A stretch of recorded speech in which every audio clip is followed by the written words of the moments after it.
설명이 필요 없는 전세계 명실상부한 패권국, 네, 바로 미국이죠. 미국은 현재 정치, 경제, 군사, 기술 등 거의 모든 분야에서 막대한 영향력을 행사하고 있어요. 그리고 미국이 강대국 자리에 오르게 된 이후로 항상 거론되는 것 중에는 다름 아닌 지리적 이점이 존재하죠. 오죽했으면 신이 꿀 발라놓은 땅이라는 이야기가 돌기도 하죠. 그런데 이 중에서도 캐나다와 국경을 맞대고 있는 미국의 북쪽 지역, 미국 전체 면적의 약 20%에 달하는 거대한 영토지만 거주하고 있는 인구는 미국 전체 인구 중 고작 2%밖에 되지 않습니다. 그렇다면 과연 미국에서는 도대체 왜 이런 현상이 나타나고 있는 걸까요? 오늘은 이 내용을 한번 이야기해볼까 합니다.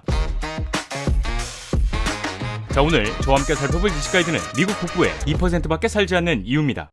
유나이티드 스테이츠 오브 아메리카, 미국은 인도, 중국 다음으로 많은 약 3억 4천만 명의 인구수를 보유하고 있어요. 국토 면적도 러시아, 캐나다 다음으로 전 세계에서 세 번째로 넓은 나라이죠. 미국의 국토 면적은 우리나라의 약 98배에 달하는 수준인데, 여기서 중요한 점은 영토는 넓지만 쓸모없는 땅이 많은 러시아, 캐나다와는 달리 사기적인 능력을 가진 땅이 많습니다. 전 세계에는 씨앗만 뿌려두면 아무것도 안 해도 곡식이 자라난다는 이른바 1등급 땅, 이 땅이 전 세계의 3%밖에 없다고 하거든요. 이 중에서 절반이 미국에 있습니다. 참고로 우리나라에서 농업이 가장 많이 발달한 전라도 지역의 땅이 5등급 땅이죠. 이 말은 즉 미국은 현재 전 세계에서 가장 비옥한 토지를 가진 농업 최강국이라고 해도 무방한 건데, 사실 농업이 발달한 국가는 정말 많아요. 이 중에서도 비옥한 토지로 유명한 곳은 우크라이나, 프랑스가 대표적이죠. 하지만 이 중에서도 미국이 가장 비옥한 땅으로 손꼽히고 있는 이유는 다름 아닌 물과 교통에 있었습니다. 미국의 대표적인 강으로는 미시시피 강이 있고, 이 강을 비롯해 미국 전역에는 24,000km에 달하는 강들이 거미줄처럼 연결되어 있어요. 이로 인해 내륙에서 재배된 농작물이 어렵지 않게 전국으로 이동할 수 있어 내수가 폭발적으로 성장할 수 있었죠. 그런데 이렇게 좋은 영토를 가지고 있는 미국의 인구 분포 심상치 않거든요. 일단 미국을 반으로 나누어서 보면 동부에는 약 70%에 달하는 인구가 밀집되어 있고, 서부에는 약 30%에 불과한 인구가 살고 있어요. 사실 이런 상황은 영국으로부터 독립한 미국의 시작이 동부이기도 했고, 이후 서부 개척 시대 등을 거치면서 해안가를 따라 발전했기 때문이라고 볼 수 있죠. 발전된 도시에 인구가 밀집되는 것은 전 세계 어딜 가나 공통적인 부분이기도 하고요. 결국 동부에는 경제의 중심지이자 현대적인 분위기를 가진 뉴욕, 펜실베이니아 같은 주들이 자리 잡았고, 남부에는 미식 축구와 같은 스포츠와 야외 활동의 진심인 텍사스, 플로리다 등이, 서부에는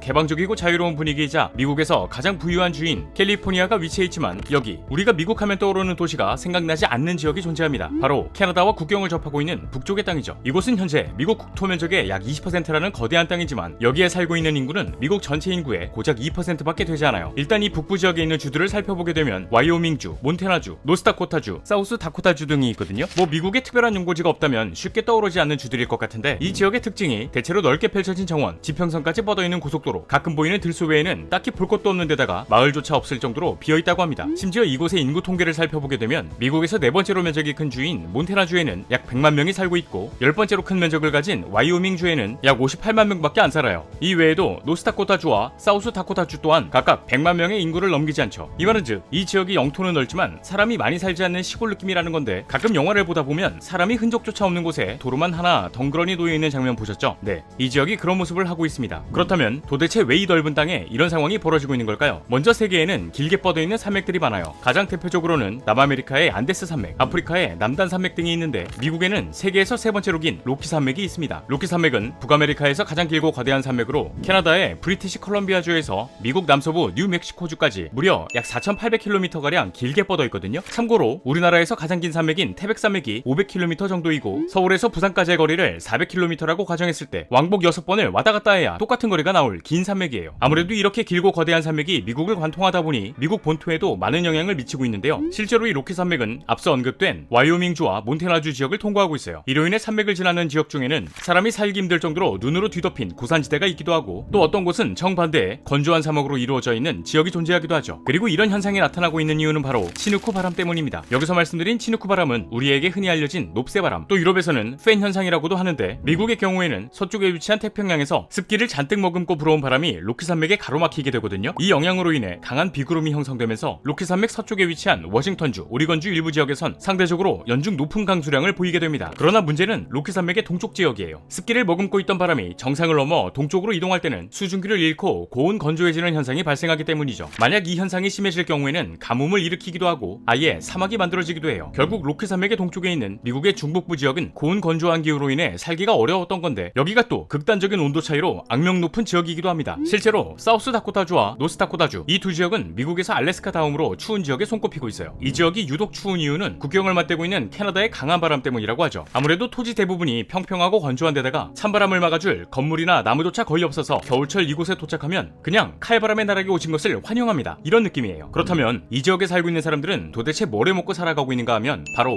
농업입니다. 미국은 앞에서도 언급되었듯 농업 분야에서도 최강국의 면모를 보여주고 있어요. 오죽했으면 세계의 식량 창고라고 불릴 정도인데 특히 옥수수, 밀 등의 곡물과 콩류가 많이 생산되고 있고 닭고기, 돼지고기 등 축산물 생산량에서도 세계 1위를 자랑하고 있죠. 그리고 이 와이오밍주와 몬태나주는 토지의 절반 정도가 농장과 대목장으로 구성되어 있다고 하거든요. 또 혹독한 날씨를 가진 사우스다코타주와 노스다코타주에서는 밀이 그렇게 잘 생산된다고 해요. 결국 넓은 땅을 가진 네 지역 모두가 주요 산업으로 농업을 채택하고 있는데 여기서 들 수 있는 의문이 인구가 적은데 어떻게 농업이 주요 산업이야? 일 것 같습니다. 농업은 기본적으로 노동력이 받쳐주지 않으면 굴러가질 않으니까요. 일단 미국의 농업은 각 지역마다 기후 특성에 맞는 농작물을 집중적으로 생산하면서 세계 최고 수준에 올라 있어요. 이 말은즉 땅을 효율적으로 굉장히 잘 활용하고 있다고 해석할 수 있지만 인구가 적은 미국 북부의 경우에는 소수의 농가가 대규모 땅을 관리하고 있거든요. 이로 인해 생산성이 다른 지역에 비해 지극히 떨어질 것으로 예상할 수 있으나 이곳에서 진행되고 있는 모든 작업은 기계를 사용해 작업의 효율성을 높이고 있다고 합니다. 예를 들어 허리 숙여 씨 뿌릴 걸 기계들이 알아서 시도 뿌리고 일일이 땅에 물 줄 걸 드론이 하늘을 날아다니면서 물도 주니까 새로운 사람을 고용하지 않아도 돼요. 결국 이 지역들은 인력을 기계로 대체하고 있기 때문에 새로운 인구 유입이 되지 않고 있는 거죠. 그런데 이 지역에서 좀 특이한 게 발견되기도 했거든요. 바로 검은 황금이라고 불리는 석유입니다. 참 농사도 잘 되고 석유도 나오고 이건 세상 참 불공평한 것 같은데 실제로 노스다코타주에선 2000년대 석유 개발 붐인 시절부터 생산량을 폭발적으로 늘렸다고 해요. 당시 이 지역의 석유 개발 사업으로 인해 2009년부터 2018년까지 미국의 석유 생산량이 연평균